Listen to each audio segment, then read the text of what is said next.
Hello, the listener. Welcome to universalexports.co, where we cover everything including motoring, walking, eating, drinking, astronomy, photography and film, science, and much, much more. Stay tuned for the Plat du Jour. We'll see what's on today's plate. Coming up now.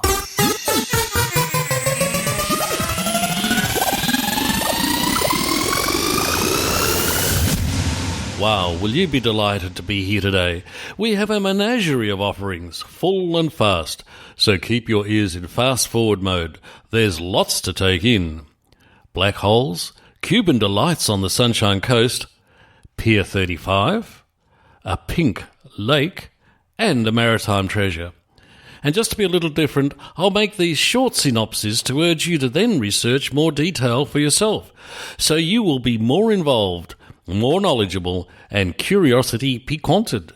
Yes, I do make my own language to suit the occasion sometimes, and of course you will be the person everybody else would like to be. All of this just because you listen to universalexports.co.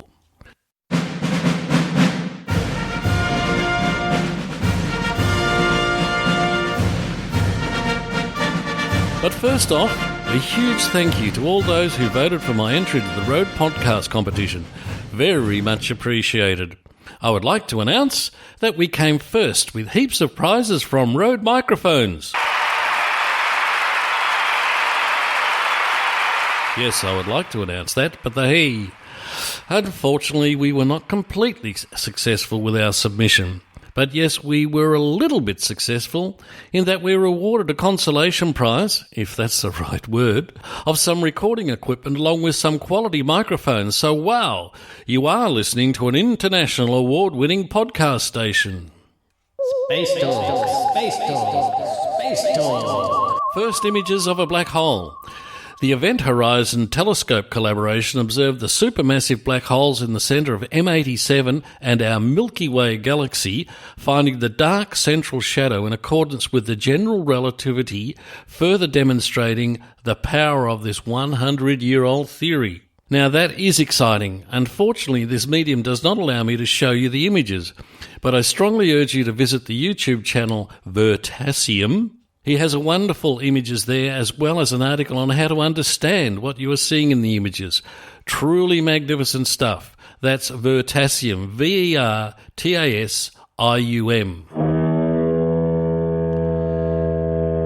We were down on the banks of the Yarra River, just under the Marine Authority Control Tower, yes, just like an air traffic control tower, where I was making images of some incoming freight vessels for marine traffic as online ship tracking site, when we stopped for coffee at Pier 35. What a delightful little place for coffee, lunch or dinner. We did end up having a light lunch there of salted and peppered calamari, which was absolutely fantastic. Not too much, not too little. We were sitting outside but under weather protection, enjoying the passing parade of marine craft of all shapes and sizes. The food was excellent quality but not expensive. The one difficulty is parking. There is a dedicated free parking area there off Todd Road, but it is usually quite full. I would get there earlier than you think you should to be sure of a parking space. That's at Pier 35 Bar and Grill, 263 to 329 Lorimer Street, Port Melbourne.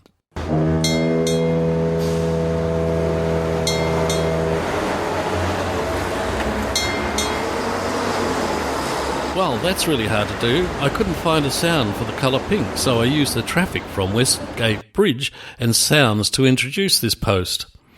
I'm talking about the pink lake under the Westgate Bridge in Melbourne, Victoria. The lake is situated in Westgate Park, just under the Westgate Bridge, about 1k up from Pier 35 actually. Currently the lake is a lovely soft pink, and no, it's not from a toxic chemical spill.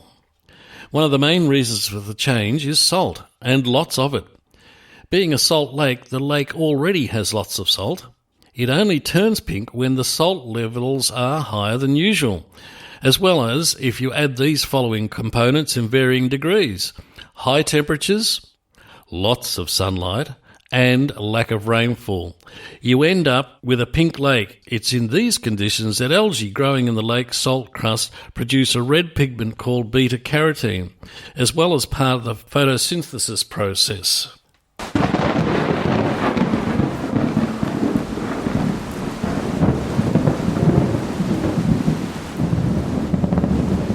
Now, what has that got to do with Castro's restaurant at Cuban Beach on the Sunshine Coast? Not a lot, other than that's what we encountered when we were dining there recently. Outside under the awning can be an exciting place to be when sharing with a tropical rainstorm, all right? However, we managed to be seated away from the incoming torrent through the join in the awning, but not by the passing pedestrians who, after all, have little choice other than to come through the dining area here because it does seem to take over the whole footpath. I'm sure that's another story. The service, quality of food and wine and ambience all mix wonderfully to make for a very delightful dining experience. We both enjoyed the white pasta marinara, extremely well-balanced blend of things, seafood, garlic and more seafood. Then, instead of dessert, we opted for, by a suggestion of our wonderful waitress, a Toblerone cocktail. That's Bailey's, Kahlua, Frangelico, dark creme de cacao and honey. Wow, now that's what I call a dessert, a cocktail.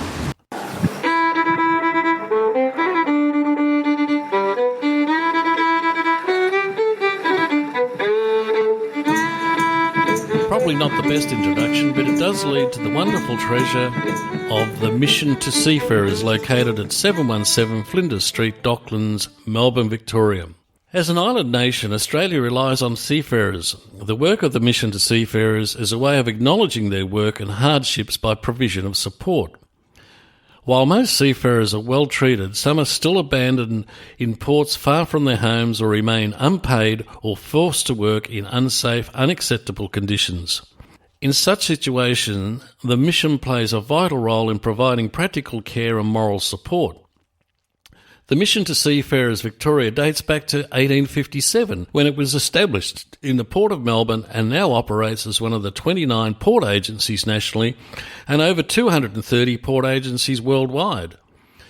The Mission to Seafarers Victoria operates daily from 10 a.m. to 10 p.m, on call for seafarers visiting the Port of Melbourne. The Mission to Seafarers Victoria has operated from the now heritage-listed building at 717 Flinders Street since 1917. The building is iconic to the City of Melbourne and regarded for its perpetual service of responding to the unique circumstances of those who live and work at sea. The Mission to Seafarers is also the perfect venue for your event, and there is also an annual A&L Art Prize and Exhibition with over $27,000 in prizes. It is worth having a look. This is a place well worth to visit, and you can relieve your thirst at the bar at discounted prices. Easy to get to. It's just over the walk bridge from Jeff's Shed and Pollywood side.